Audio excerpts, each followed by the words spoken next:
亲爱的弟兄姐妹，大家平安。平安。很高兴用喜乐的心欢迎大家回到教会来。我们在这个时候要一起来敬拜我们的主，阿们。阿们。这是充满神荣耀的时刻，因为我们深信，我们敬拜他，我们宣告他的名，他就在我们当中，阿们。并且他要彰显他的荣耀，彰显他的能力，要护庇我们，让我们今天的敬拜从头到末了得着他的喜悦，阿们，阿们。大家请起立，我们要一起在神的面前，我们祈求圣灵来到我们当中，充满我们，浇灌我们，让我们更经历他的同在，好不好？大家举起手来，用渴慕的心，跟着牧师，我们一起来，呼求圣灵，我相信你，圣灵，我相信你。圣灵，我喜爱你，圣灵，我喜爱你。圣灵，我欢迎你，圣灵，我欢迎你。求圣灵充满我，求圣灵充满我，求圣灵浇灌我，求圣灵浇灌我，也求圣灵更新我，也求圣灵更新我。天父，我们感谢你，天父，我们谢谢你差派圣灵在我们当中，今天早上要做奇妙的工，让我们明白我们是归属于你的，我们是有天父可以赞美，可以依靠，可以称颂的。所以谢谢你，让我们今天开我们的口来赞美的时候，我们的心是敞开的，我们的灵是活泼的。谢谢你在我们当中彰显你的荣耀。阿们。听我们的祷告，奉靠耶稣基督宝贵的圣名，阿们。阿们。好，我们现在要来一起用主祷文来祷告。来，我们在天上的父，愿人都尊你的名为圣。愿你的国降临，愿你的旨意行在天上，如同行在天上。我们日用的饮食，今日赐给我们，免我们的债，如同我们免了人的债，不叫我们遇见试探，救我们脱离凶恶。因为国度、权柄、荣耀，全是你的，直到永远。阿们。哈利路亚！我们一起喜乐的来敬拜神。阿们。让欢乐的歌声如潮水般的涌流。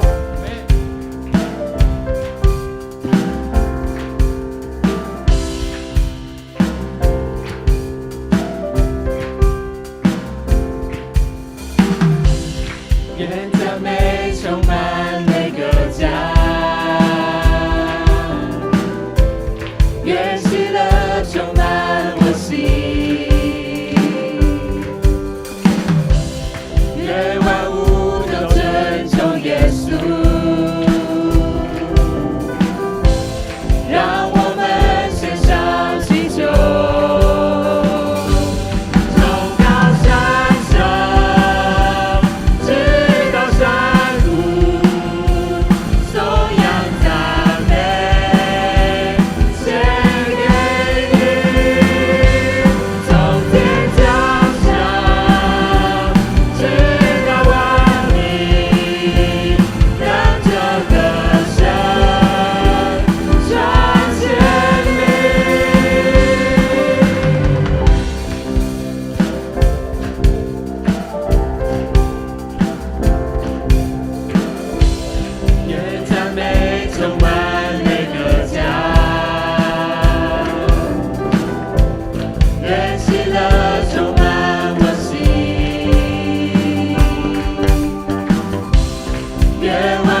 献给我们荣耀的神。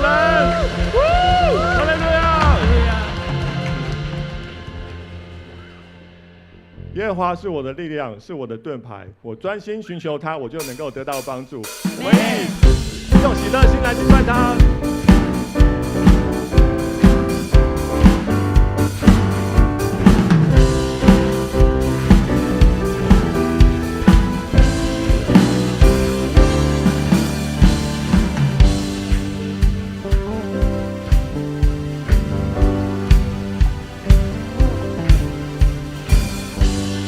你在天上有谁？除了你在地上，我也没有所爱慕。虽然有时候我身心软弱，但有一件事永远不会改变。这是我的力量，神真是我的力量，神真是我的力量，我的福分到永远。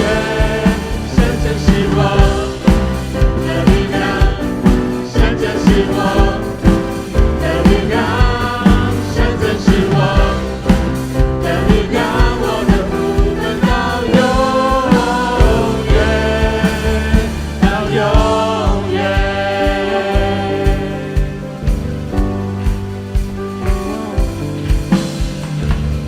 除了你在天上有谁？除了你在地上，我也没有所爱慕。虽然有时候我身心软弱，但有一件事永远不会改变。神真是我的力量，神真是我的力量，神真是我的力量，我的福分到永远。神真是我的力量，神真是我的力量，神真是我的力量，我的福分到永远。神真是我的力量，神真是我的力量，神真是我的力量，我的福分到永远。虽然有时候我身心软弱，但有一件事永远不会改变，永远不会改变。神真是我的力量，神真是我的力量，神真是我的力量，我的福分到永远。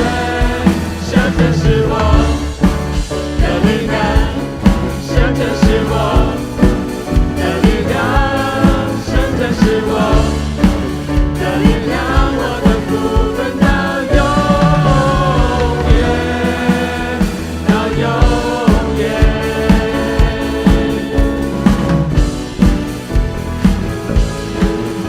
到永远。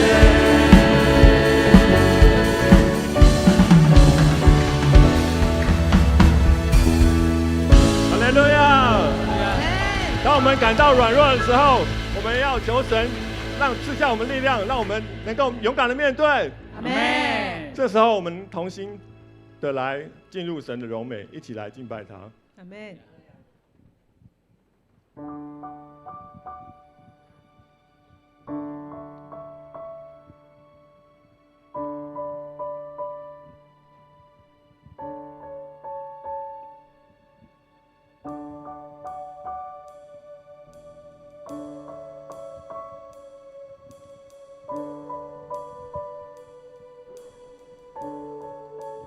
开我的眼睛，让我看见你，你柔美彰显吸引我心。开我的耳朵，让我看见你，每句话都让我更爱你。开我的眼睛，让我看见你，你柔美彰显吸引我心。开我的耳朵，让我听见你，每句话都让我更爱你。活着为了敬拜你，活着为了全心来爱你，匍匐在你荣耀中，你的柔美无人能及。活着为了敬拜你，活着为了全心来爱你，永远住在你殿中，喜在今在，永在的主，我爱你。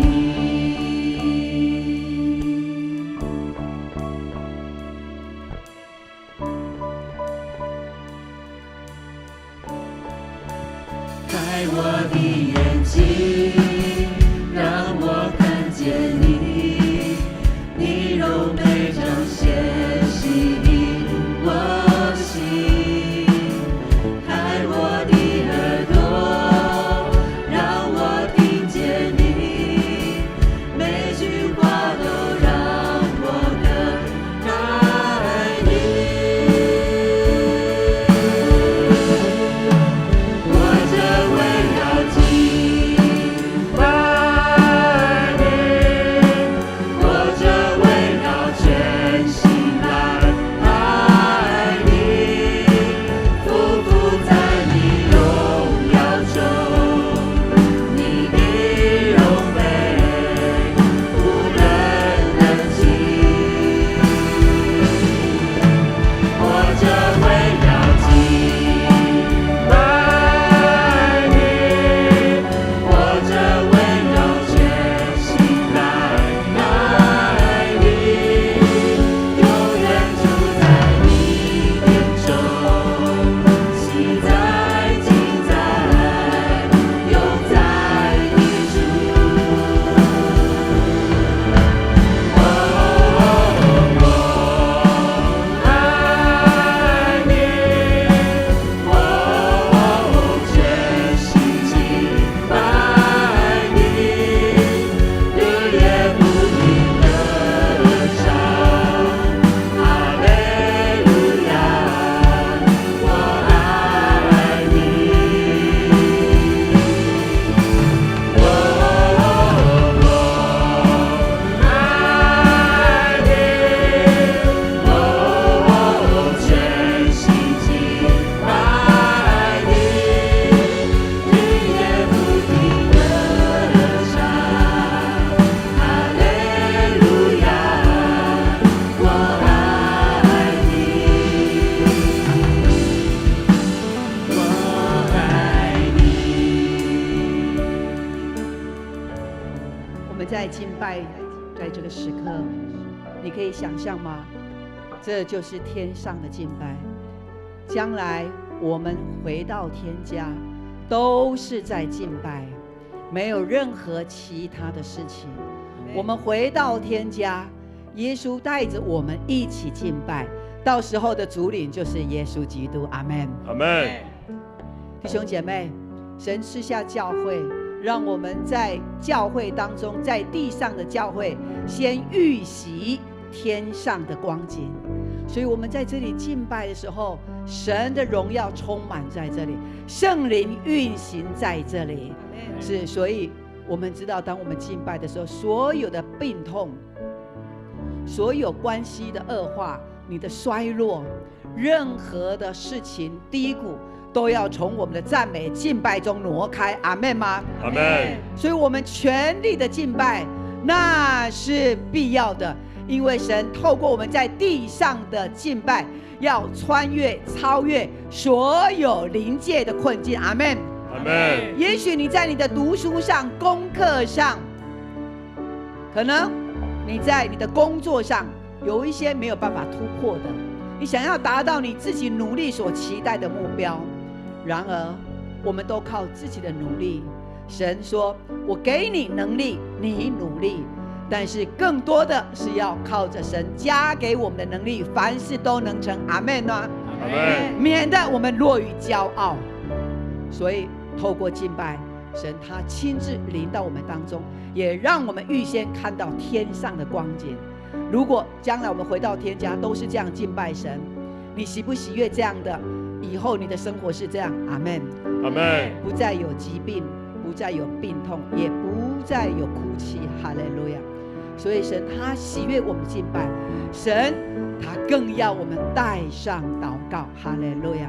弟兄姐妹，我们的赞美超越困境，我们进入祷告里边，我们的 RPG 能够为这全世界带来得胜的宣告。阿们。阿们。所以我们的 RPG 是全世界现在有100多个国家都在 RPG， 因为末世耶稣要来， RPG 必须要普遍的来传开。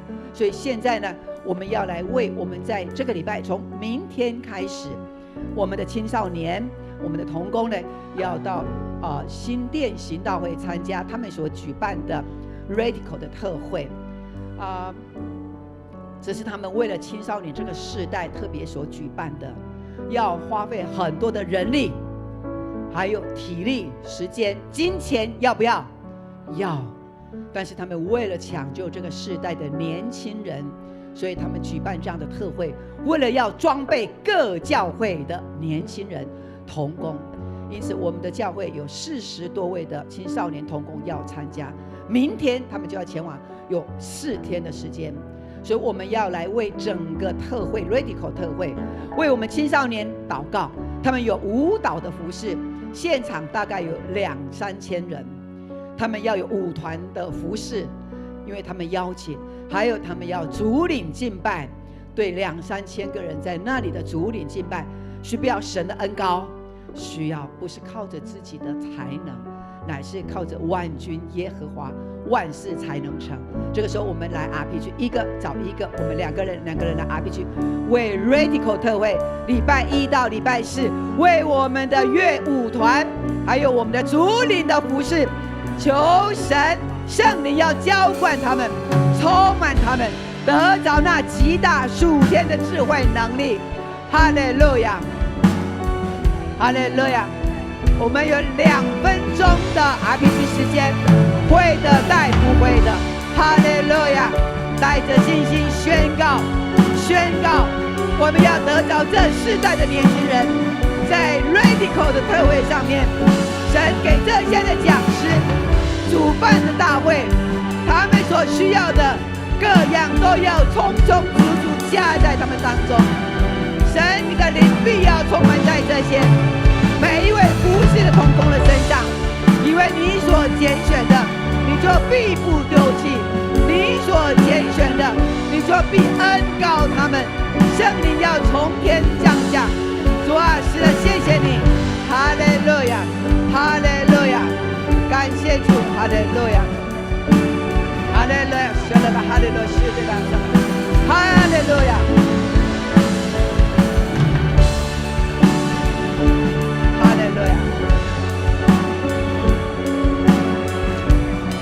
哈利路亚，是的，是的，哈利路亚，我们需要你充满，我们更渴慕你，我们爱慕你，主啊，因为我们要全然的让你来掌权。哈利路亚，哈利路亚。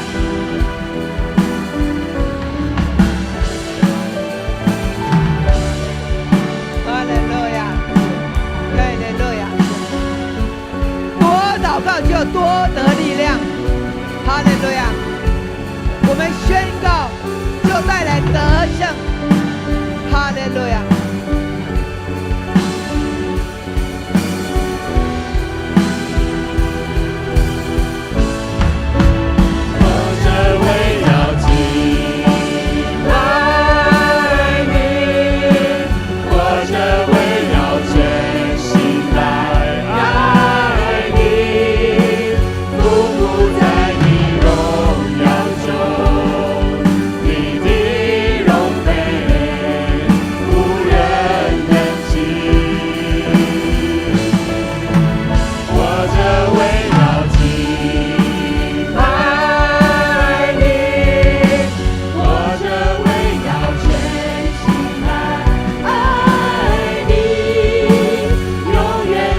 让圣灵继续停留在你的身上，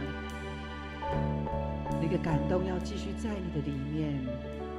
哈利路亚，哈利路亚，哈利路亚，哈利路亚，继续哈利路亚，哈利路亚，是的，哈利路亚，继续让圣灵在你的里面，继续哈利路亚，哈利路亚，让你完全的享受圣灵与你同在那种的自在、释放、得医治、得饶恕、赦免、悔改，都在你的里面。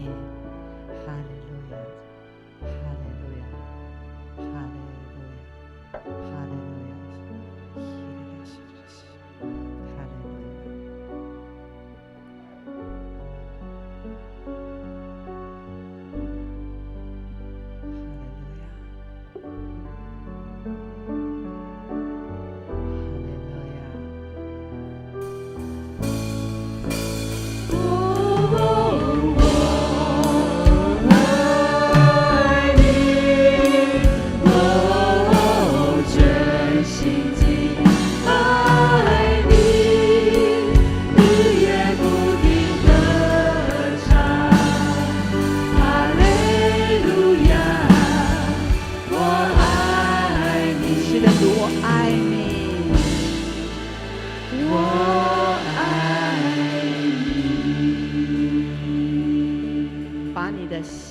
成分化为你的掌声，献给我们的主。哈利路亚！圣灵浇灌，原来你的心可能像旷野一样，然而圣灵降临下来，旷野可以成为肥田，可以成为树林一样。你是丰盛的，阿们，阿们。跟旁边的人，你跟他说：“我看见你。”充满了丰盛，看见你充满了丰盛。阿们！大家请坐。感谢主，让我们的教会能够持续不断的接受，有人接受装备，我们的培育学校训练出许许多多的精兵出来。也许你现在还不是小组长，但是你一定要相信，神要使用你。神要使用你，不只是为永光教会而预备，也为这个土地而预备。阿们。很快的，你要被兴起成为小组长，成为同工。我们感谢主，在2年前，神呼召我们的慧华执事，当时他是执事，他现在也是副小组长。神就呼召他，然后呢，让他进入到新店行道会的神学院。3个月能够读2周，3个月去读2周，连续2年要完成。那我们的慧华，他现在呢，今年毕业，所以呢，他今天呢，现在牧师要邀请他来见证神学院毕业的见证。我们掌声来欢迎我们的慧华，我们的慧华副小组长，也是我们现在的慧华干事，是感谢主。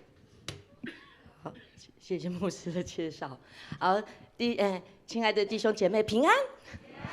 哦，真的很荣幸，真的感谢神，可以在这里可以分享，神在我身上的美好的见证。可以放一下我的 PPT， 谢谢。对，谢谢。好，因为就如我们的 PPT 上面写的，因为这是一个异梦踏上的寻梦之旅。2020年的领袖班毕业，开始了全心投入教会的服事。我是边服事边等候神的呼召，看能不能早点明白神给我的呼召是什么。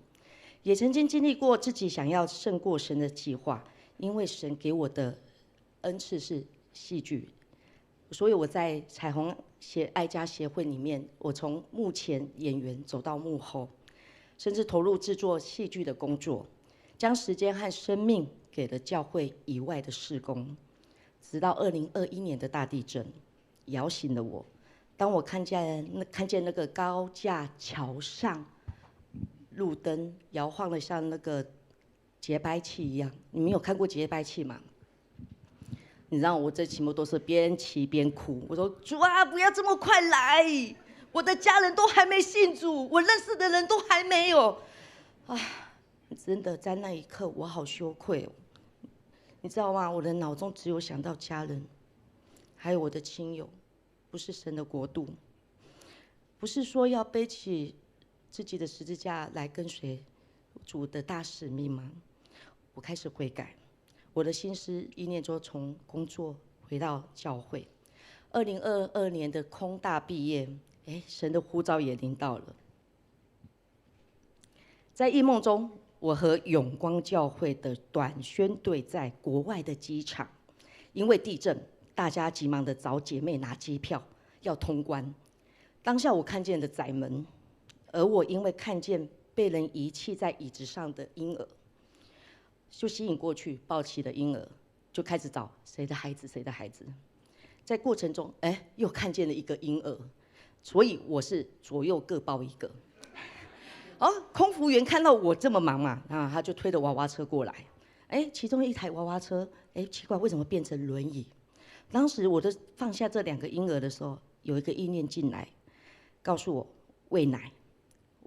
其中躺在轮椅的那个婴儿马上醒来，嚎啕大哭，要喝奶。奇怪，我手怎么有奶瓶？赶快塞奶就赶紧给他喂奶。结果看另外一个婴儿，他竟然乖乖的睡觉。等了好久，我看到了我的神队友怡杰来了，他到了柜台去帮我翻译英文，接着梦就醒了。当下我都觉得如果我要继续服侍，那我是不是要去读神学院装备自己啊？信主12年，圣经没读过1遍，我哪来的勇气啊？我想只有神吧。在神学院过程，我分为3个阶段：熬炼、淬炼跟塑形。熬炼的过程中，让我认识神在我生命里的计划，熬出原本神的计划和心意。我要分享是学校在我们每天要求我们每天要读圣经10章，不是自己读，要找伴。因为我们自己读一定不会读完。好，然后还要分享经文的感动。操练我们对圣经的理解跟讲道的逻辑，因着大量的阅读圣经，最大的变化就是主日的时候，牧师讲道，变有趣了愿我的灵命改变，愿神的话使我的灵命改变之外，也增加了牧养的操练。阿们。在淬炼的过程中，每一次的淬炼就像那个炼出精金99.99%，要炼出无杂质，就会那个金属就会发亮，就像镜子一样。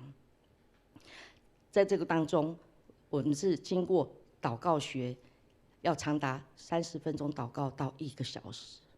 哇，有的人不只是用方言，甚至一直悟性，一直悟性，一直方言，一直方言。但老师告诉我们，不要因为不会悟性就一直方言，不行哦。对。我知道方言祷告可以很久，对，好。那在布道学中也学习到规划活动，那甚至你能信主和带门徒。接着我们到了塑形的状况，就是操练神给的恩赐，已经到了2年级了。对，我们要把它发挥到极致，甚至要互为肢体，彼此成全。就是我们的毕业作业，就是要去短宣，而我刚好就被抽到台中新社教会。原先我本来是青少年晚会的信息分享，可是每一次开会啊，圣灵一直提醒我，不是你要讲，是你的伙伴原住民的他的生命故事可以来分享。奇妙的是，圣灵也是不给我信息的内容，所以我很明确，我不是在这个营队要讲信息，我是要带敬拜跟舞蹈因为我有永光的 DNA。热情活泼，所以带动了他们，对，所以我也带恐龙去了看到了对，所以你知道吗？在当晚的时候啊，好多的青少年回应呼召，全职的呼召哇，超阿们的。隔天在主日的服事，他们又主动又积极，与我们一起同工，这就是圣灵的火啊！福音的棒子在传递着，也是我们的大使命。讲到大使命，大家都会这2节经文嘛，对不对？我们可以一起念吗？你们要去，使万民做我的门徒，奉父子圣灵的名给他们施洗。凡我所吩咐你们的，都教训他们遵守。我就常与你们同在，直到世界的末了。哇，阿门，阿门。哎，很奇怪，我们都常只记得这2节，你知道前面还有1节吗？因为我们要去传福音，总要有预备好武器嘛，权柄。好，我们看下一节。好，我们一起看哦。起，耶稣近前来对他们说：“天上地下所有的权柄都赐给我了。”对，你看我们要传福音，耶稣已经说都赐给他，我们只要奉他的名。可是耶稣走了，升天的不是走了，升天之后，那我们要在哪里要被操练、被学习？哪里？对，这应该有参加过我们培育系统吧？对，教会，我们要在教会被装备，在教会里被学习。而且，你知道吗？刚刚我所说的3个阶段，在熬练中，我们的成长班。班导师都知道嘛，哈，同学们也该知道，在成长班可以认识神在生命中的计划，在淬炼中门徒班，每次淬炼我们就真的像金属一样，在的明确塑形中，哇，一再的提醒，其实我们在教会里面就是被装备着的，所以当我们在培育系统当中，我们的培育学校可以让我们成为那神的精兵。这时候我就要问大家了，你的呼召在哪里？有的人还不清楚啊，好不好？给自己一个机会，认识自己，认识神，加入我们的培育学校。好，最后我们来，好，好的，因为只有5分钟了，我好紧张，所以我还是要感谢神带领我来到永光教会，打造生命中的基石。因为基石嘛，所以我放最下面。因为永光教会，所以我才能往上为神发光，将这一切的荣耀归给上帝。阿门。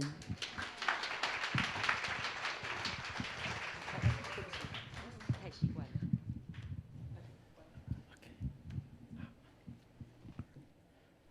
感谢主恩典，让今天慧华能够在这里见证神怎么样呼召他。我相信，这个呼召是绝不落空的，有神美好的计划在他的生命当中。其实神对我们每一个人都有一个美好的计划，对不对？因为我们去传福音就跟人家说这一句话，不是吗？对不对？请问有人跟你说过上帝爱你吗？上帝对你有一个美好的计划吗？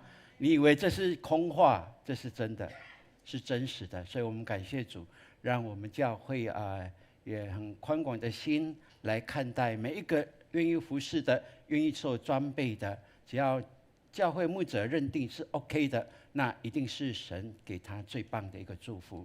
所以我们的小会就有这样的拟定。如果在这个新店行道会的卓越领袖神学院，去接受装备的，因为这个大概就是在我们的在职的人啊，所以才会说3个月有2个礼拜，对不对？那也不容易啊，要在职，要3个月要请2个礼拜不容易，但是他们愿意摆上，所以教会小会就说好，那他们只要毕业的时候，教会就会补助他们。有一半的这2年来的这个学会的经费哈，所以今天我代表我们教会来恭喜张慧华同工，恭喜毕业荣神艺人，永光教会贺，好不好？这时候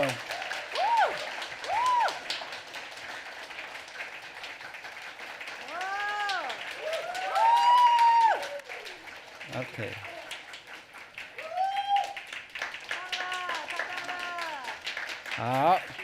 好，恭喜哈！你好棒哦！好，此时我们一起来攻读上帝的话语。上帝的话语记载在新约圣经哥林多后书5章13到21节。哥林多后书5章13到21节，我们齐声来攻读，请。如果是上帝，如果我们亲死是为你们，原来基督的爱激励我们，因为我们这样断定：一个人替样死，众人都死了，并且他最众人死，并叫那最救人不再为自己活，乃为替他们死而复活的主活。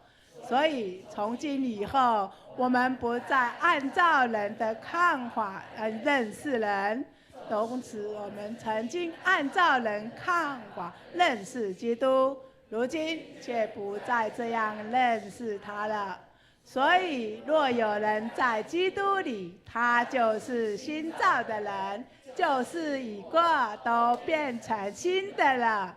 一切都是出于上帝，他借着基督使我们与他和好，又将欠人的与他和好的使命赐给我们。这就是上帝在基督里使人与自己和好，并不将他们的过犯归到他们身上，并且将这和好的信息托付了我们。所以我们做基督的特使，就好像上帝借着我们欠你们一般，我们替基督求你们与上帝和好吧。上帝是那无罪的替我们成为罪，好使我们在他里面成为上帝的义。圣经读到这里，愿神的话语常在我们心中。此时我们要来请本堂周牧师来证道，他的题目是新造的人，他的题目是新造的人。我们请周牧师。亲爱的弟兄姐妹，举起你的右手来，好不好？我们要一起来宣告。来，圣经是我生命的保障，人生的灯塔，能力的源头。我宣告，我信心百倍，喜乐满意，我有属天价值，活出美好。阿们，阿们。感谢主，让我们今天早上一起在这里敬拜我们的主。我们的教会是神所喜悦的教会，因为我们用我们全人在敬拜当中来表达我们爱戴这位神。阿们。并且我们透过服事的同工用心的预备，让我们每一个人都可以领受到这里有圣灵的恩膏在这其中。阿们吗？如果你有这样的领受的，你举手一下好不好？哈利路亚，我们感谢主。好，放下。这是神给我们一个最美的礼物，我们每一次来到他面前，我们总知道我们可以得着的。今天透过这段经文，牧师跟大家一起来勉励，一起来分享新造的人，新造的人。请问你有恋爱过的举手一下。哎 ，OK， 好，看隔壁一下好了。哇，这么严重的的问题，好，请放下。我告诉各位一个小秘密，昨天晚上我要睡觉了，已经12点半了。潘牧师说：“你讲那个我们的初恋史给我听好不好？这样我就可以睡得早。”我心里想，他怎么知道我要讲什么？他怎么知道我今天要讲什么道呢？我在预备，他都不晓得啊，因为他忙他的，我忙我的，对不对？他也不会来偷看我的那个讲道写到哪里了，讲道篇，每一个礼拜都要写讲道篇嘛，我心里想说，他怎么知道？有这个感动。我说好吧，那我告诉他，我已经一天7000个字，我已经讲699个字了，6999字了。我说我剩下1个字而已，我说这是爱嘛，他还不满足，我就继续再讲，对不对？昨天是这样吗？你忘了？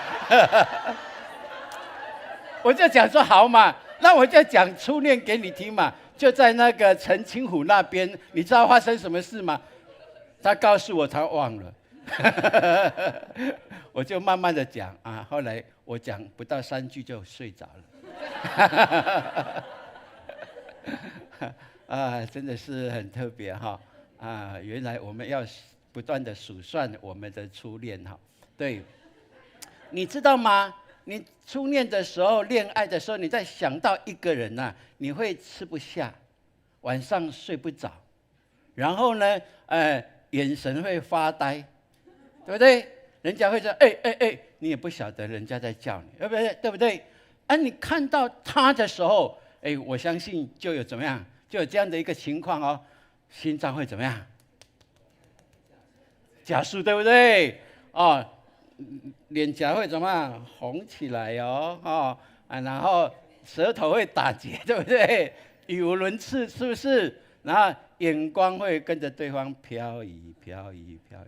到哪里你的眼目就在那。有这样情况的举手一下。没有吗？刚才初恋的是在哪里呀？有恋爱过的在哪里呀？没有吗？要诚实一点哦。这是礼拜堂呢。举手一下来，举手一下。哇，感谢主，感谢主。你的配偶在旁边哦。感谢主。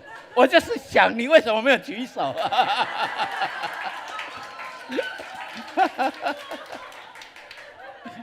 哦，感谢主。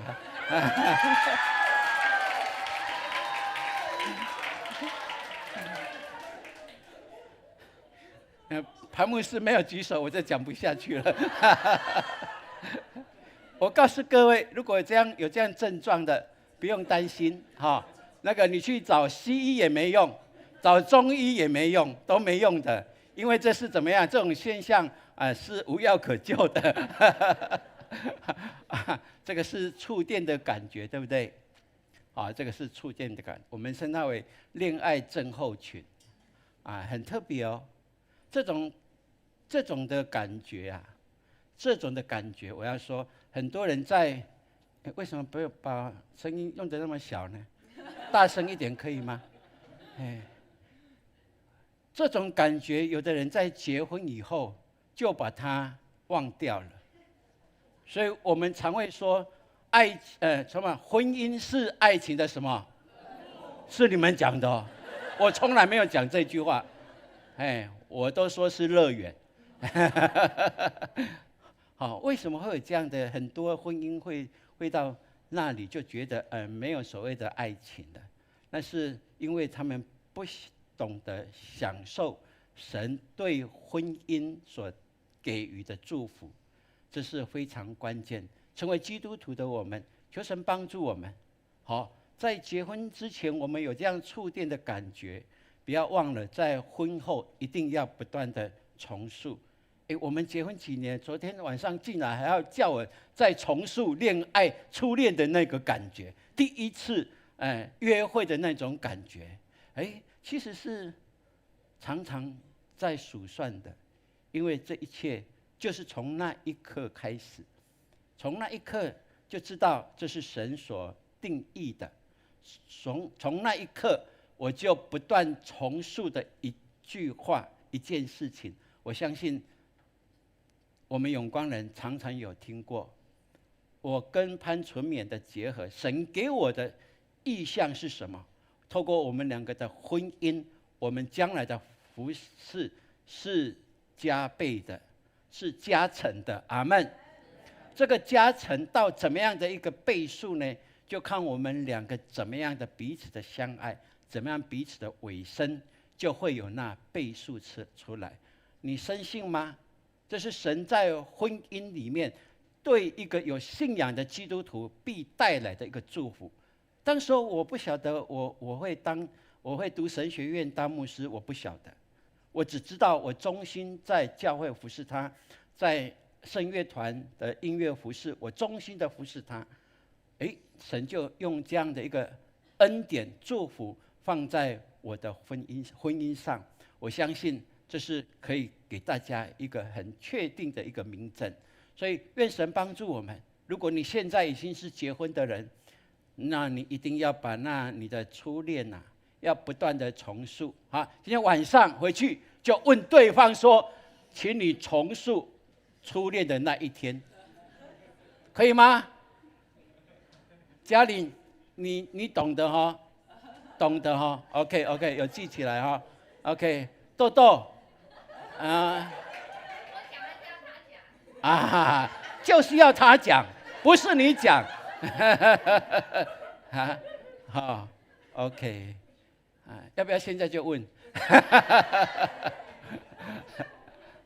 是的，还没有这经验的，这是一个很宝贵的时刻啊，这是一个祝福的时刻，这是神给我们基督徒一个在婚姻上去经历神是怎么样，在人类的历史当中定下这个婚姻，也让你们能够知道，这婚姻，你的婚姻一定是祝福的，阿们。也许我们看许多失败的婚姻，但是那不会影响我们基督徒的婚姻，阿们。我们总是知道，神所为我们所预备的，一定是最棒的，阿们。但是最棒会不会吵架？怕吵架吗？怕呢还是不怕？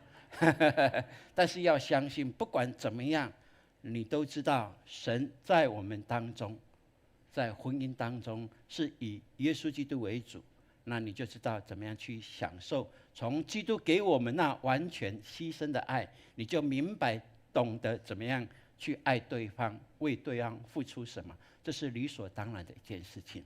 所以爱情就是要有触电的感觉，对不对？对吗？你跟隔壁说这句话来。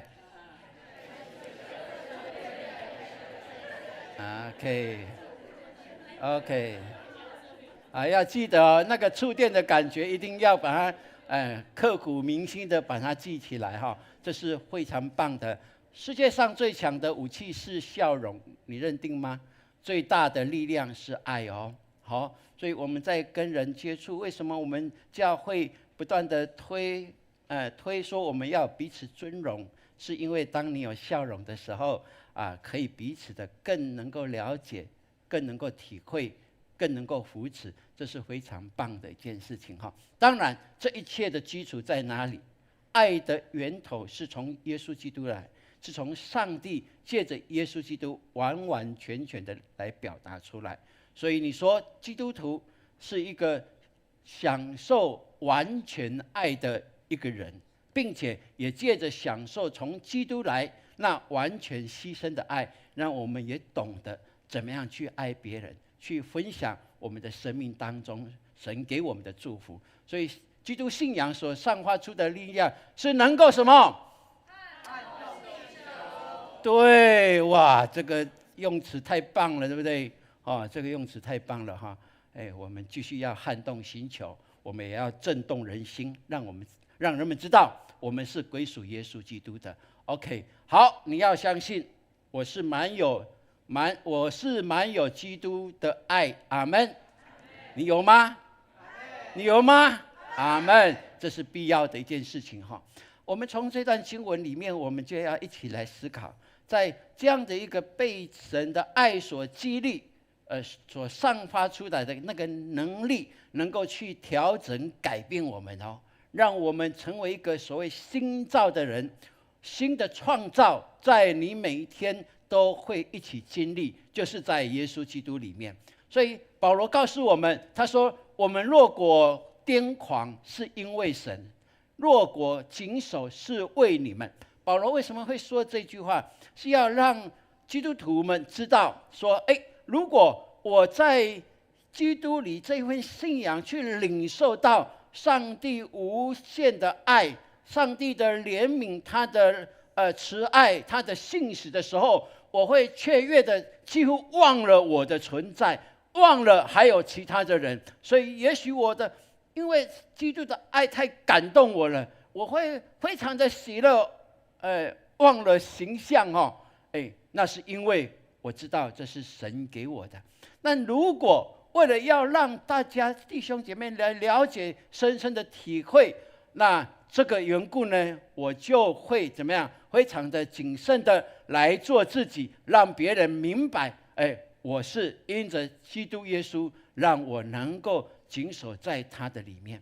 所以，亲爱的弟兄姐妹，我相信我们有这样的一个经历不管在公共场所，在车站也好在广场在餐厅里面，如果一小撮的人他们因为一件事情非常的怎么样惊讶惊喜的话，他们会忘了有其他的人存在，对不对？然后他们的声音很大，有没有？大家都觉得恁家人是安怎是丢搞是不？有没有？其实是怎么样？他们可能有一件非常好笑的事情，他们就会忘了有其他的人。保罗其实在讲明这种事情的时候，让我们也可以深深去体会。对，保罗一直让我们来了解，因为这是基督的爱激励了我们，因着基督的爱激励了我们。我相信在我们的信徒当中有很多大家的个性不一定全然相同，对不对？所以有的人是很外显的、很外向的，是很乐意跟人家这样打交道的。这是我们看见这样的人在信仰的表现上就很外显，对不对？比如说是谁呢？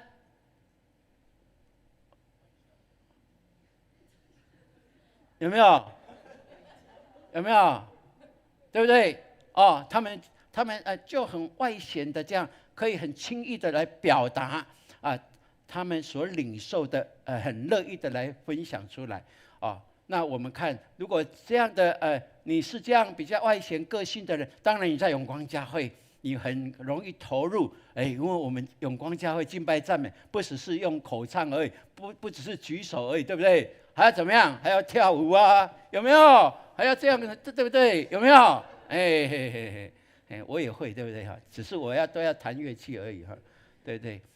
那这样的我们会觉得这是很热情的，是神所喜悦。但是还有一些人，我们知道，也许你比较保守一点点的、内向一点的，叫你举手就很不容易的，对不对？好像腰酸背痛举不起来，有没有？那没关系的，只要你不断突破，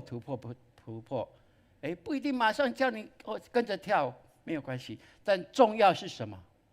你是否把你的心放在敬拜里面？那才是关键，对不对？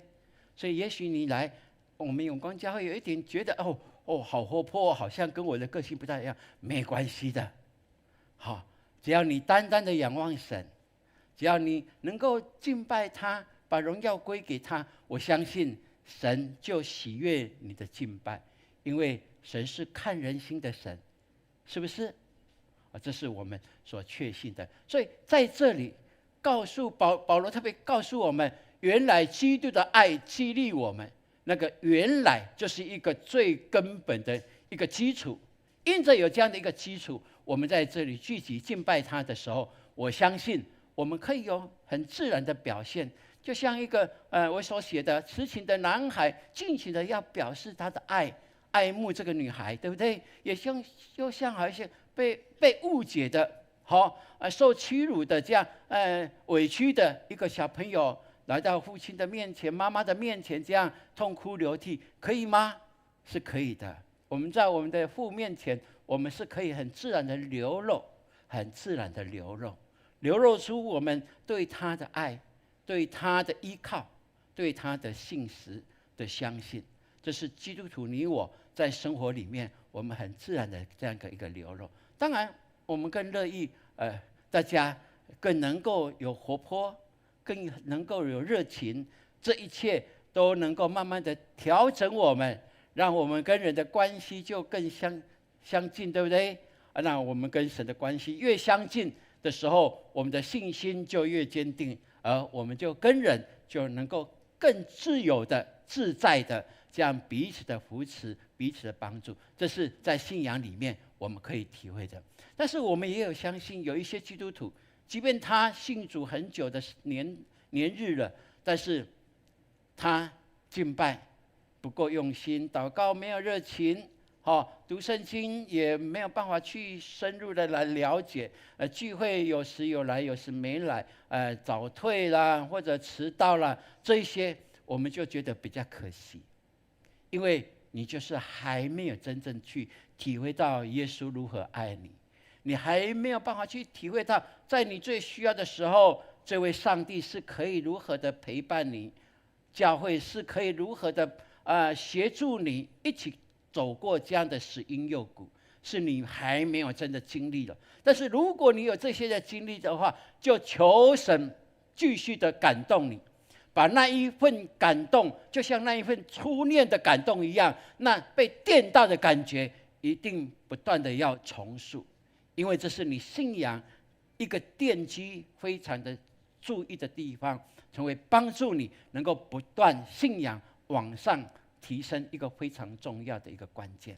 所以愿神让我们今天能够更明白，在敬拜当中我们要热情，热情更热情。阿们。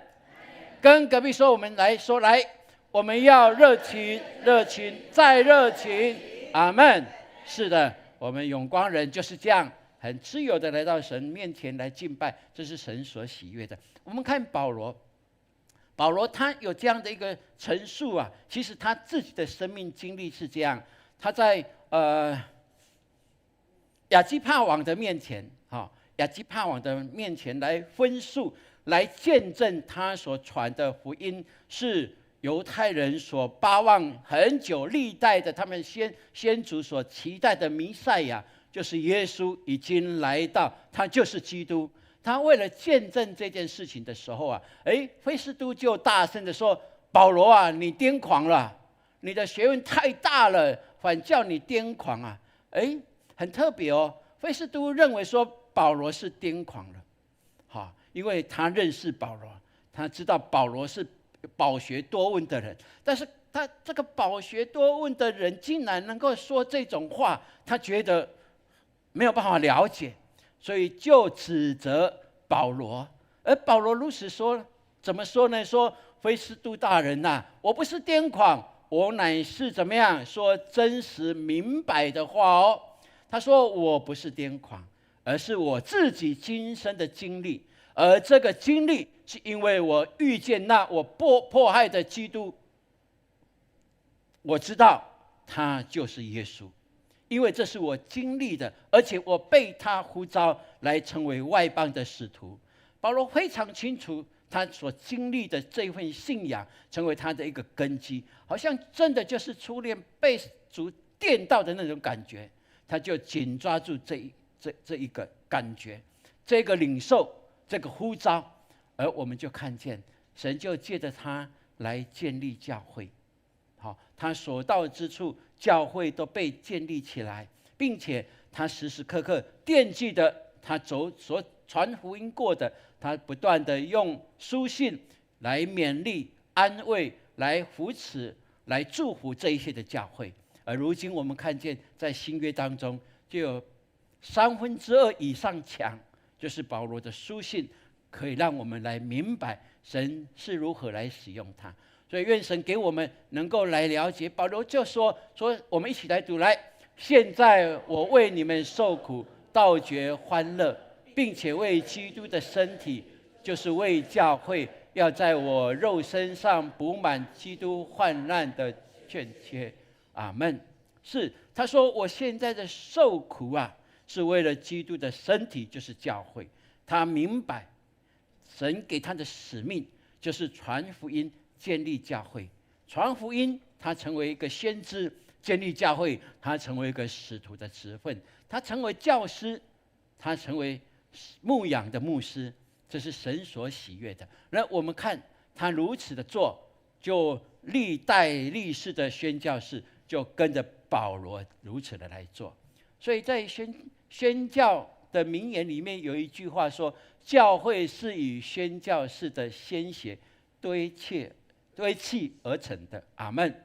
是的，我们看台湾在158年前，马雅各从英国来到南部，从旗津来上岸，他用他的生命献给神，也献给台湾的南部。而马偕博士在152年前从加拿大来，对不对？哇，这是我们所熟悉的。你看他在台湾北部，从他的手建立的教会60间以上，这是我们一个觉得那是天文数字，然而神就是如此使用他，让他成为台湾的祝福。我们看他手所做的工，神兼顾他到如今，成为台湾极大的祝福，成为世界的祝福。确实，他们是摆上了性命，为主所喜悦，来建立教会。我们看许许多多的宣教士，他们都是如此。我们这个月，刚被主接回去的，我们的台湾的宣教士彭蒙慧老师，对不对？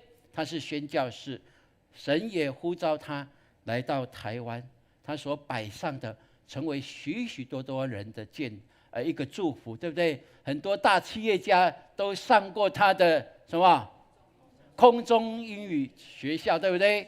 哇，很多人都认识他，而且都知道他带来的祝福，让他在英文上，在信仰上，在企业上都能够被肯定。而我们也看见他习了一切的功以后，他特别交代，他所有的都要捐出去，奉献出去，为了传福音，他乐意把全然的所有的都摆上。这都是给我们一个最美的见证在这里。所以愿神让我们明白，我们感谢主爱的最高表现就是无条件的牺牲。阿们。这句话不是跟你的 partner 跟你的先生太太讲，是要跟自己讲。 OK， 好，我们一起来说，来，爱的最高表现是无条件的牺牲。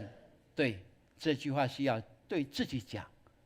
你如果爱，你就要无条件的奉献出去，无条件的，是完全的。这是从耶稣基督身上给我们最美的榜样。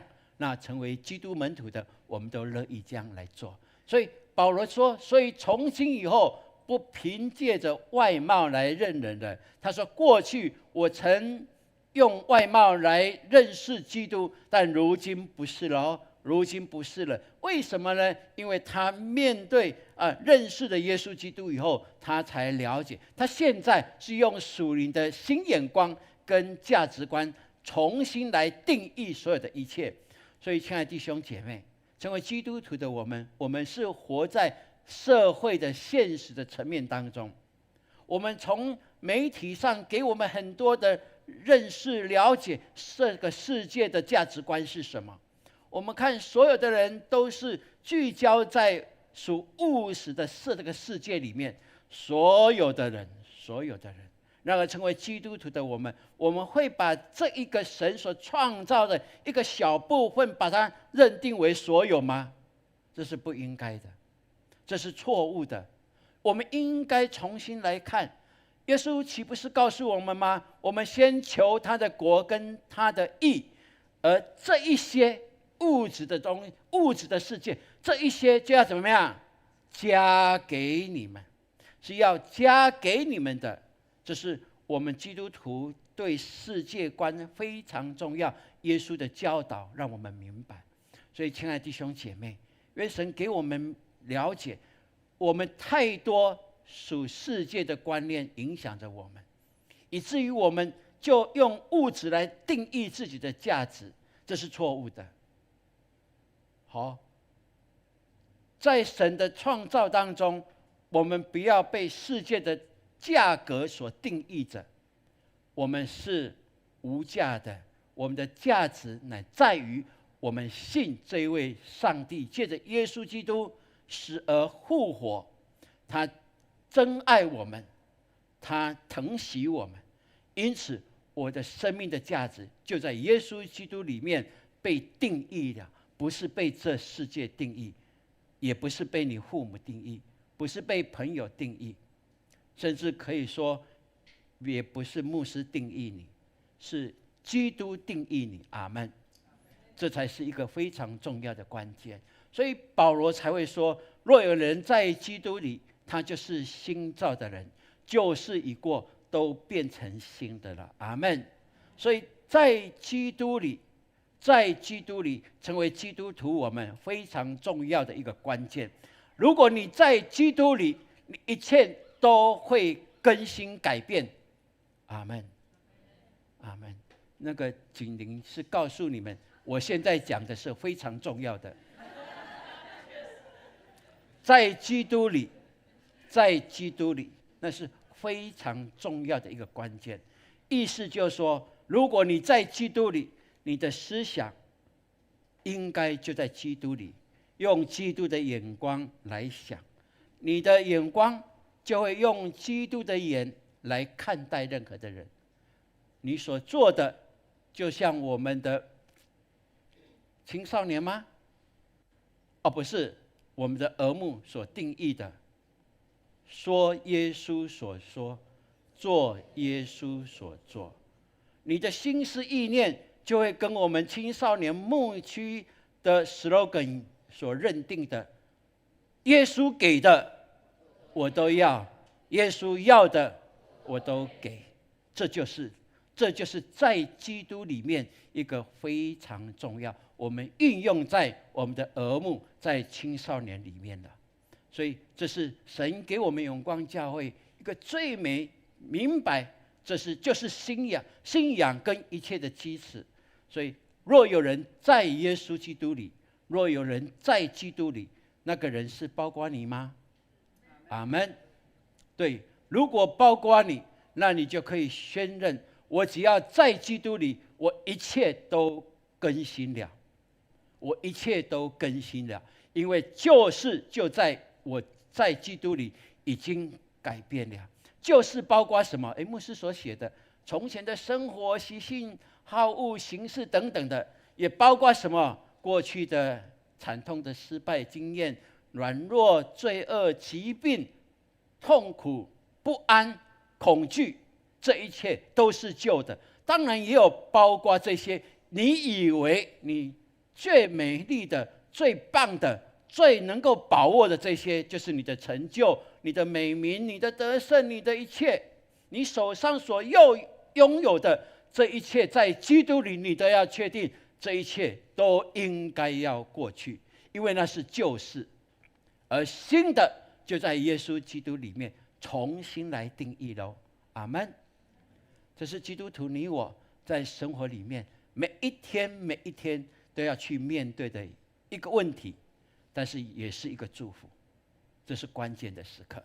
所以因此就在圣经也告诉我们，我们要先忘记背后，才能够努力面前的。阿们。忘记背后才能够努力面前，就是说只要活在基督里面，我们一切很自然的就会有新的眼光、新的看待、新的能力、新的处事、新的侍奉，都会呈现在你的道路上，这会成为很自然的一件事情。阿们。不是做的做出来的，不是，是很自然的，因为你在基督里，就必然会有这一些的果实可以看见。所以在基督里，我是新造的人，你呢？阿们。我们一起来宣告，来，在基督里我是新造的人。阿们。愿神帮助我们。有一个学生，他考试过去都是前3名这次不晓得怎么样落败了掉到20几名去。哇，一下子同学就笑他啦他自己走不过，你知道吗？即便没有人笑他，那个人不是笑他，但是觉得那个人的眼光就怪怪的，他就不舒服，他就真的走不过去有没有这样的人？有。汤牧师他的同学一个就是这样，过去在他们班上考试都是第1名的，好不容易全班汤牧师在屏东嘛他考到屏东女中那个人就很 top， 就考到哪里北上来考哪里，北一女，对不对？哇，第一年开始读下去，哇，糟了！过去他都是榜首第1名，但是到北一女考下去，他变成几名？20几名，他走不过，他走不过哦。过去我说都是第1名，现在变成20几名，他走不过，所以他的态度变一个极大的转弯哦。他说他想嫁人了，你就知道出问题了，对不对？真的就出问题，他的生命，他的高峰就在那里跌落下来，就从来没有再爬上去。而需要这样吗？哇，这个学生他就是跟潘牧师的同学一样哦，但是他的教授知道他不应该是这样子的，教授就说：“来，我们到海边去走一走。”哇，在海边走的时候，教授都拿一块小石头来，走啊走过，跟他说：“哎，同学，你看这小石头。”他就丢下去，哇，全部都是小石头。老师就说：“哎，你把我刚才丢的小石头捡起来。”哪有可能？哪一个？到底是哪一个？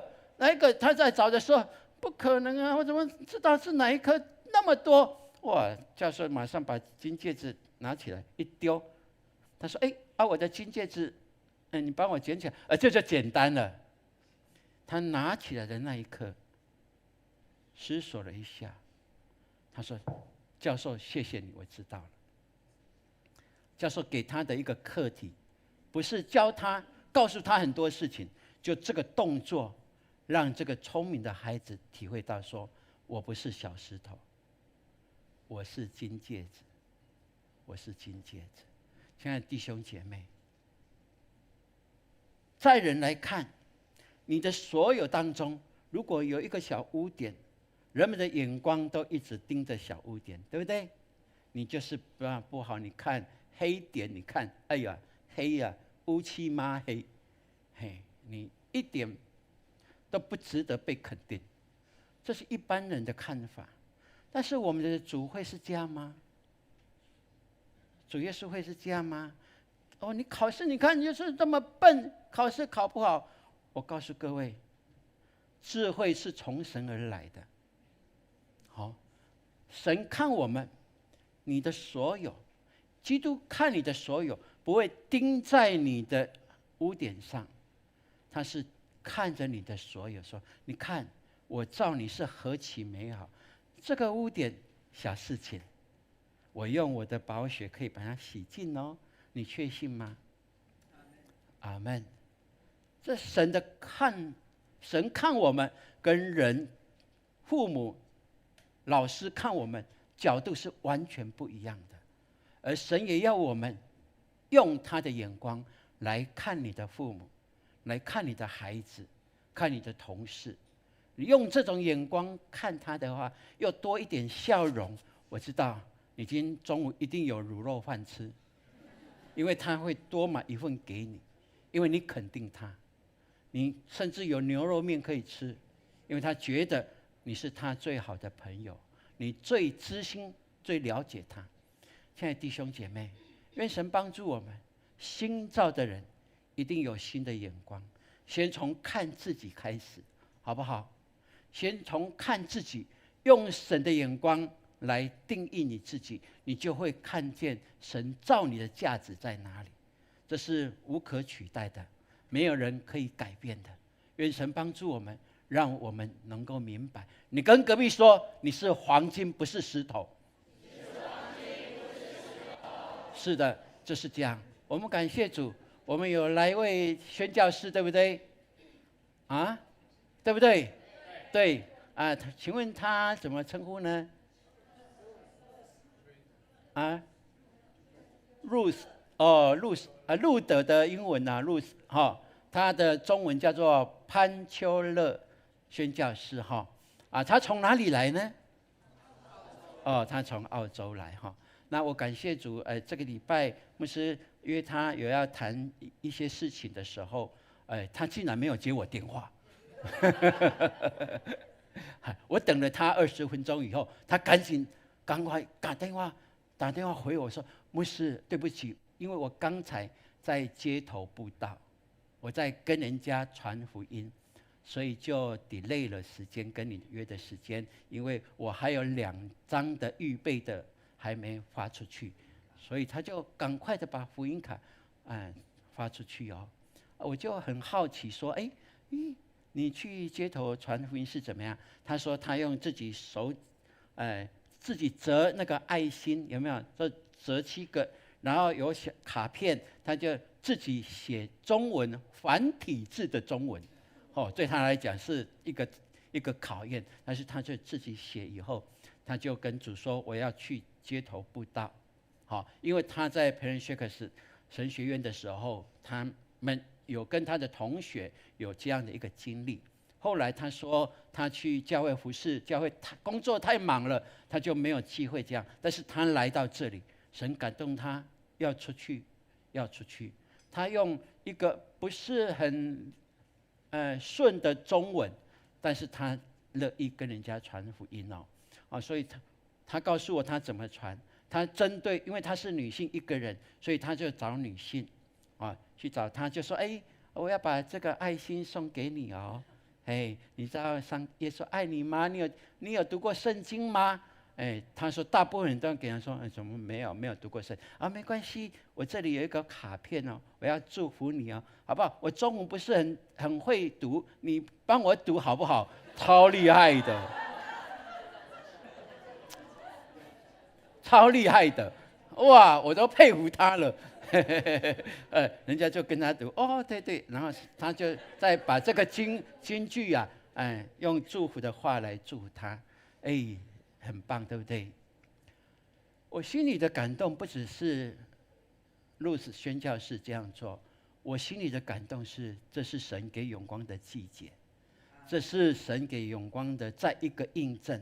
我们从2个礼拜前，David 牧师来，我们第一次做街头布道，我们都很惊讶，有200位的弟兄姐妹，我们一起来做。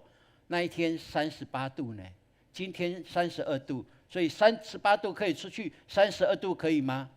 更没问题，对不对？38度，大家流汗，我也是，不是流汗而已，还冒冷汗呢，因为太久没有这样跟人家1对1的谈道不容易哦，传福音不容易。但是牧师说，我自己要做榜样，因为这是好的，就是最美的、最好的策略，我们一起来做，阿们。所以那天我老实跟各位讲，还是女性比较有吸引力潘牧师有带4个决志，而我只有带2个而已对，但是我还可以继续努力，对不对？当然我们还要再看我们弟兄姐妹的情况怎么样但是我相信这是神给我们的季节，阿们。印证街头布道是神在这个时代要兴起的一个方式，特别在我们永光教会，阿们。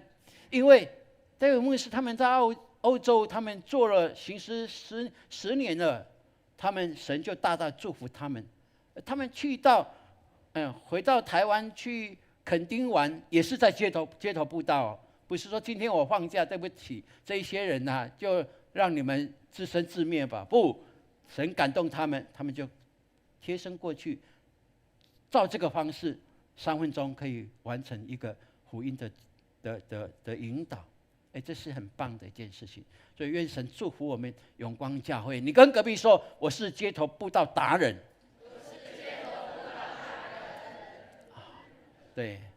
对，我们下次要，我们很快牧师定3个月就要至少1次好，你下次要参加的举手一下，来，阿们。没举手没意思对不对？为了基督嘛，对不对？为了耶稣基督，不是为了牧师OK， 好，请放下没举手的回去再想一想明天自己跟耶稣举手。对，这是永光教会我们该做的。其实这是非常简单的一件事情，只要我们付出行动，我们有伴，我们可以一起做，大家都可以成为街头布道的达人。这是非常感谢的一件事情你有新的领受吗？阿们。愿神祝福我们，让我们能够明白神的心意在哪里。神要先新创造我们，让我们成为他福音的见证。而当我们带着这样一个新造的人形象出去的时候，无往不利的，你不用害怕哦。那领受的是他的福分，而且成为他世世代代的祝福哦。那棒不棒？那是很棒的一件事情。好，我们一起来读今天的金句。来，若有人在基督里，他就是新造的人，旧事已过，都变成新的了。哥林多后书5章17节，再一次来，若有人在基督里，他就是新造的人，旧事已过，都变成新的了。好，书5章17节啊，好久没重读了，对不对？我们来重读看看。来，若有人在基督里，在基督里，在基督里，他就是新造的人，新造的人，新造的人。旧事已过，旧的已过，都变成新的，变成新的了。阿们。若有人在基督里，他就是新造的人，旧事已过，都变成新的了。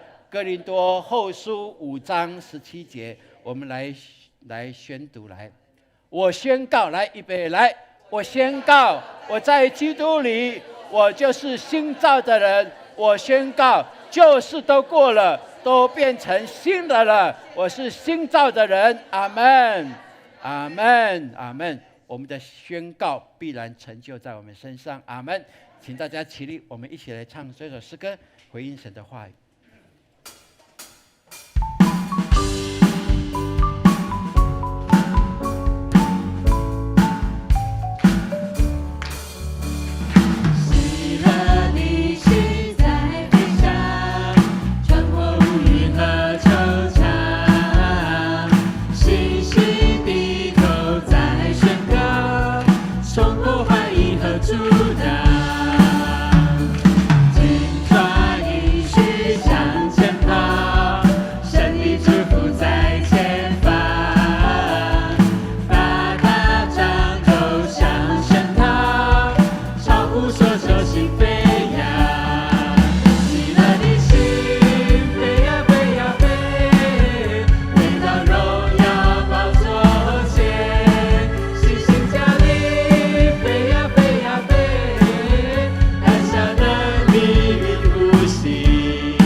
把荣耀颂赞都归给我们的主。喜乐的心在天下，超过乌云和惆怅。信心的口在宣告，冲破怀疑和阻挡。紧抓应许向前跑，神的祝福在前方。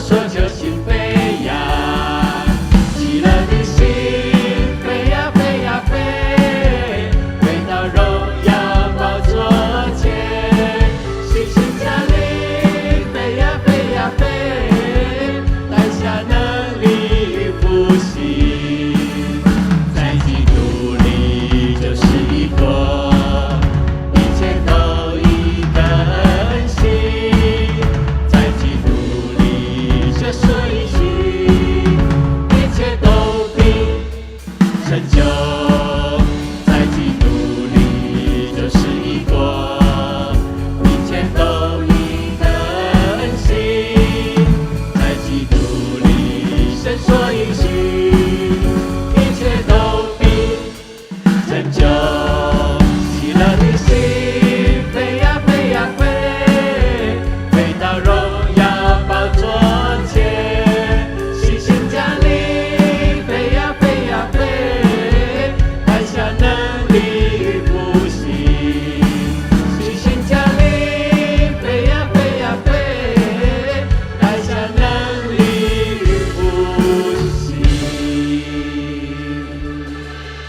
是新造的人吗？ Amen。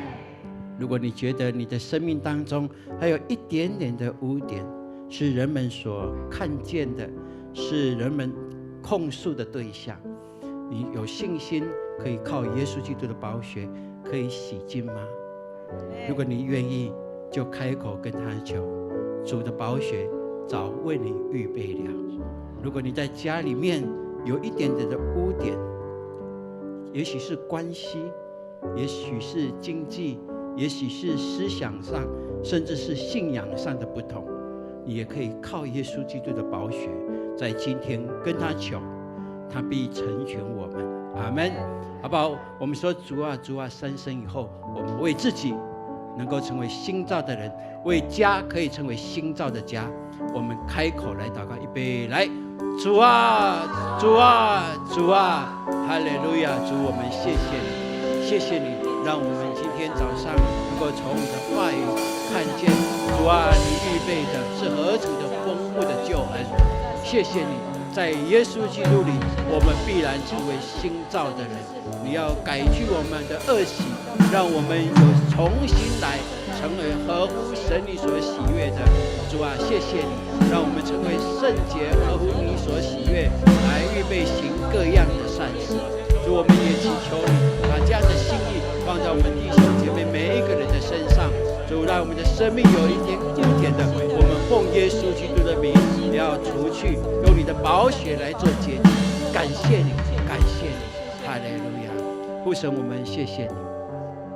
我们既来到你的面前，树立在你的前面，我们就知道我们是靠你而活的，并且今天我们要从你领受新的能力在我们的身上。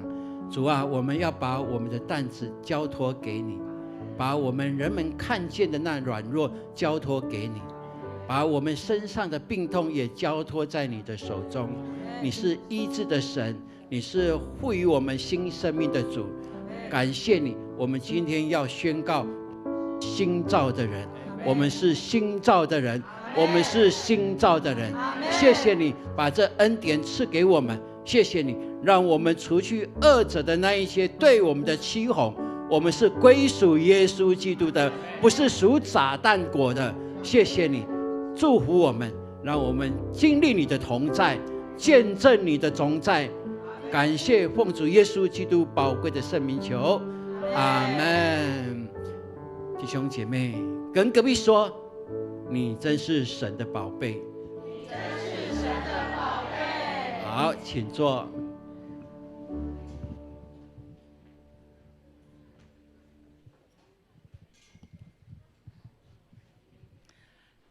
奉献，奉献是回应上帝的。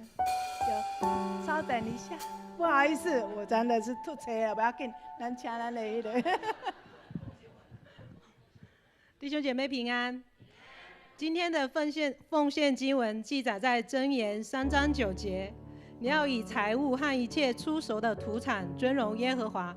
献上出熟的土产，在属灵上代表对神的感恩奉献，是要让我们懂得为神过去所做的一切美善和丰盛的供应感谢他。但是我们常常在得到神的恩典之后，就把神的恩典忘得一干二净，以为全是靠自己的努力得来的，干嘛要感谢神呢？但是事实上我们心知肚明，没有了神我们什么都没有，不是吗？奉献就是要让我们的生命财物继续与神绑约，让神来为我们的需要负责任。从我接受耶稣基督成为我一生的主宰，神确实大大保障我。神祝福在我的工作禾场，他将客人赏赐给我，让我工作稳定，收入足够，不再像过去担心忧虑度日。即使忙碌的周六要来乐团练诗，但是我的收入并没有因此变少，感谢神。不仅如此，我成为神的仆人，与主员一同成长，享受属天的喜乐。神真是信实的，让我们以奉献回应神的应许。阿们。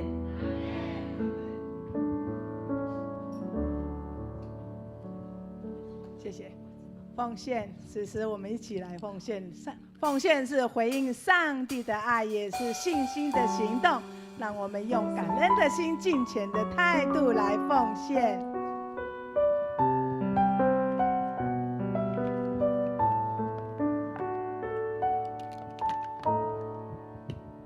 今日的主是恩主前，谦卑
众请坐。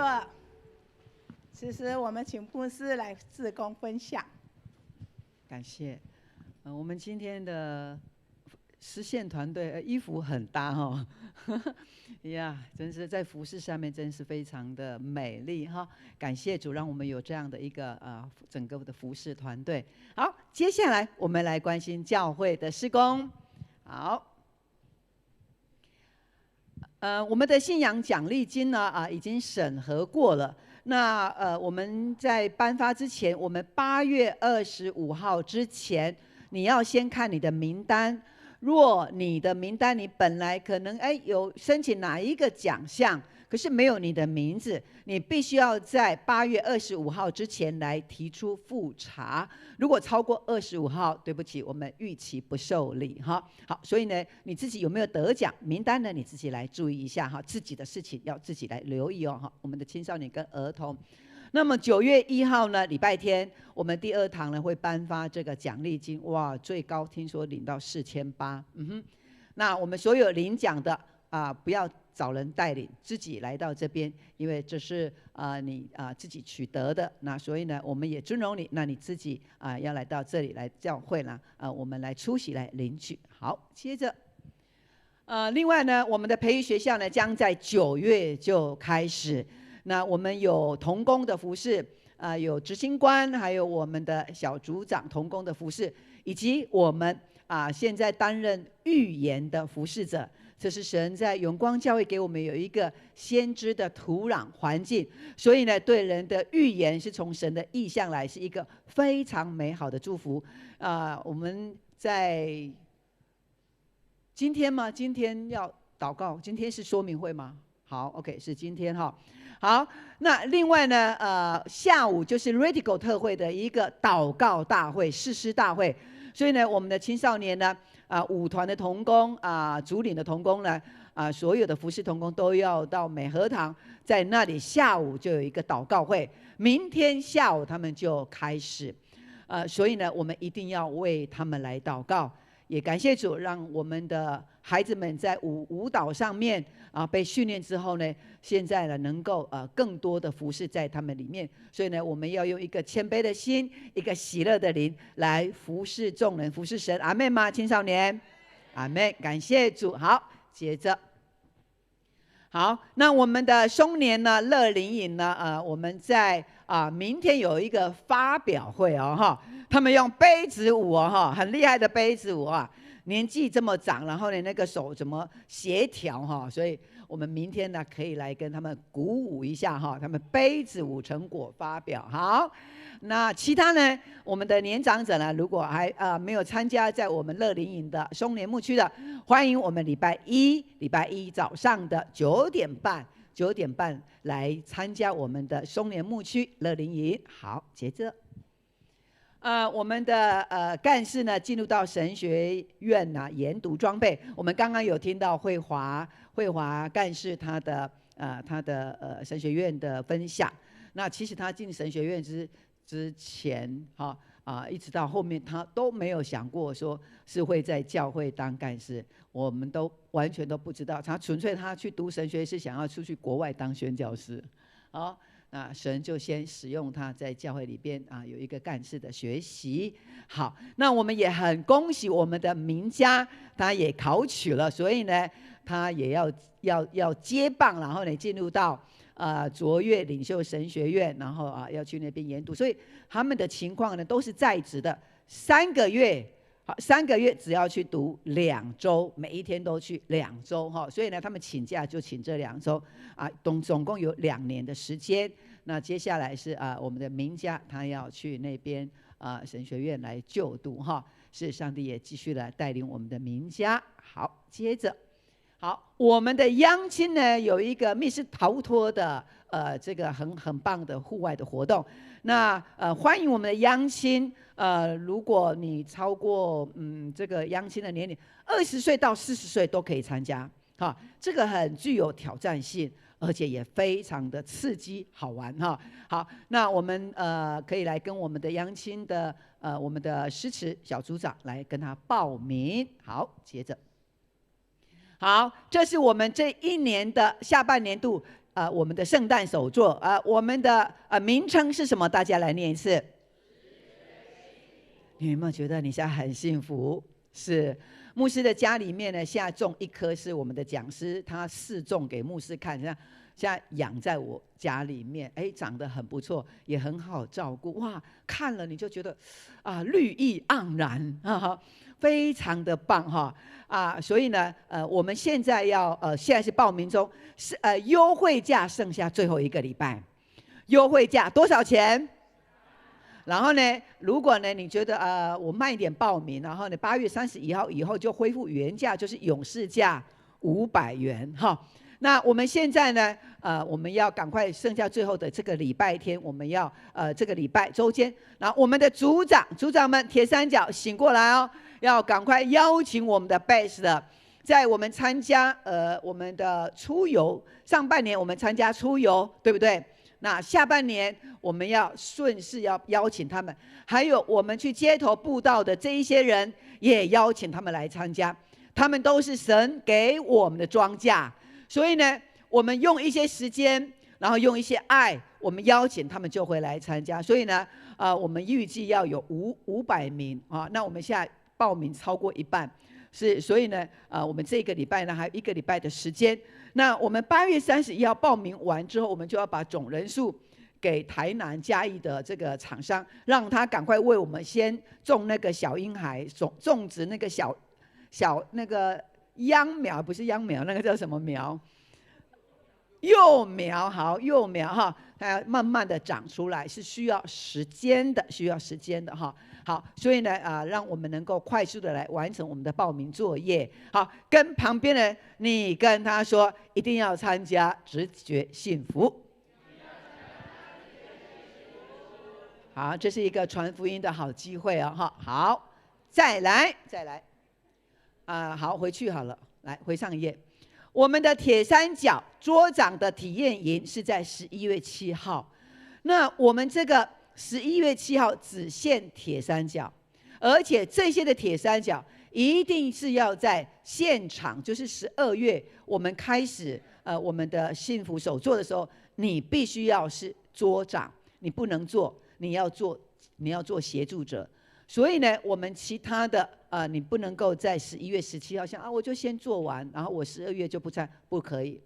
11月7号来做是铁三角，你一定要先学会，然后呢，12月我们开始场次的时候，你才可以成为你牧区的那个桌长。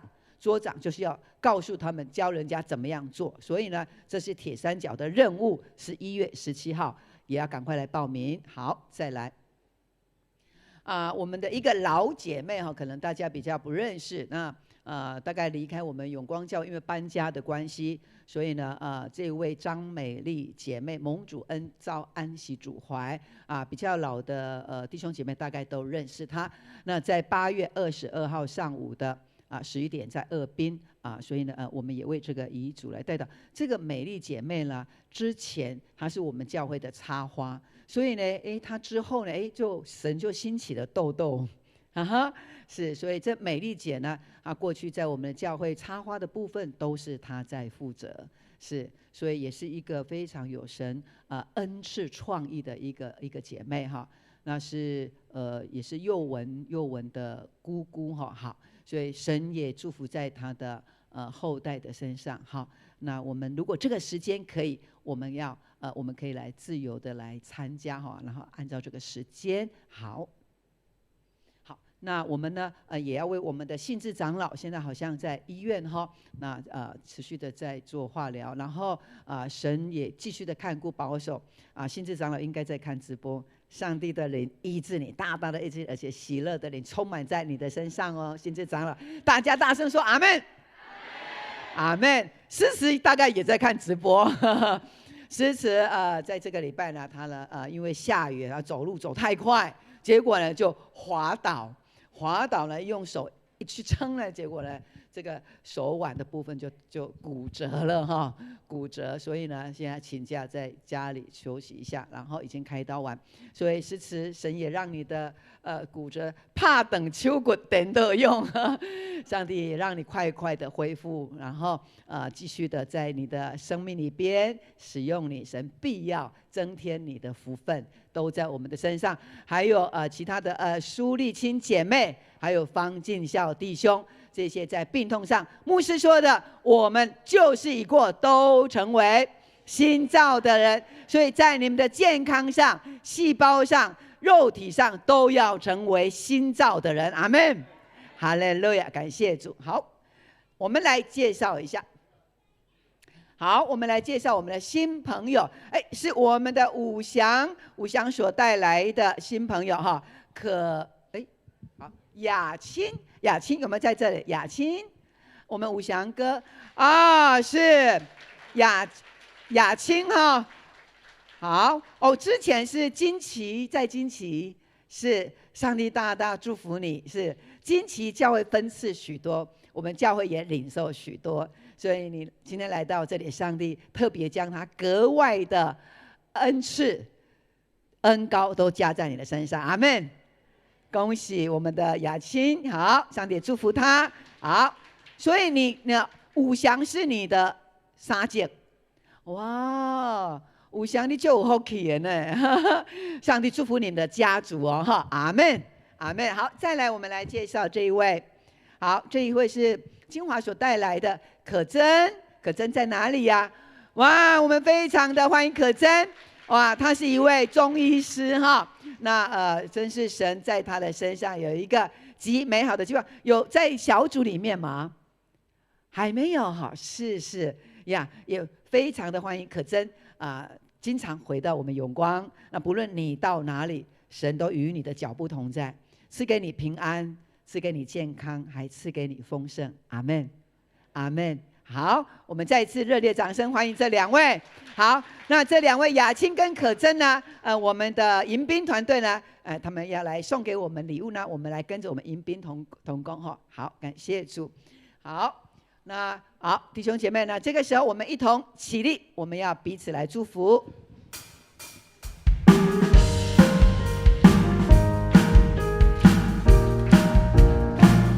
感谢我们好心情，有个好心情，平安喜乐在心里，让我们来祝福你，每一天有盼望有能力，给旁边的人大大的爱，爱你，让那爱围绕你，喜乐充满你，烦恼都忘记，向另外一边的人给他大大的爱。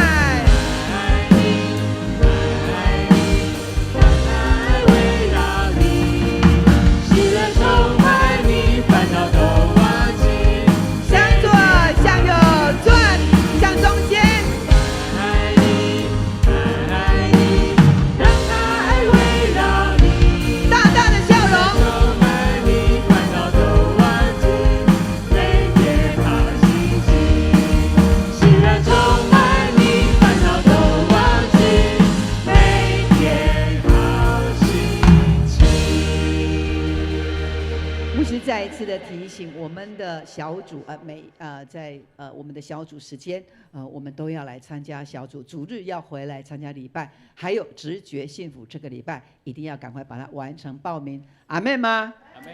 请我们仍然站立，我们来领受牧师的祝福。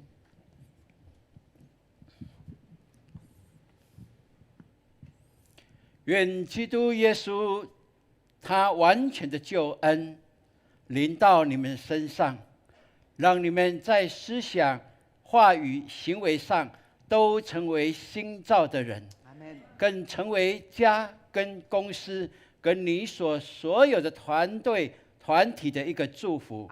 也愿圣灵引导你，在每一天所做的事上荣耀他名，也成为别人的祝福，从今直到永永远远。阿们。阿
姐妹，大家平安。平安。上帝祝福我们，下个礼拜见，大家请坐。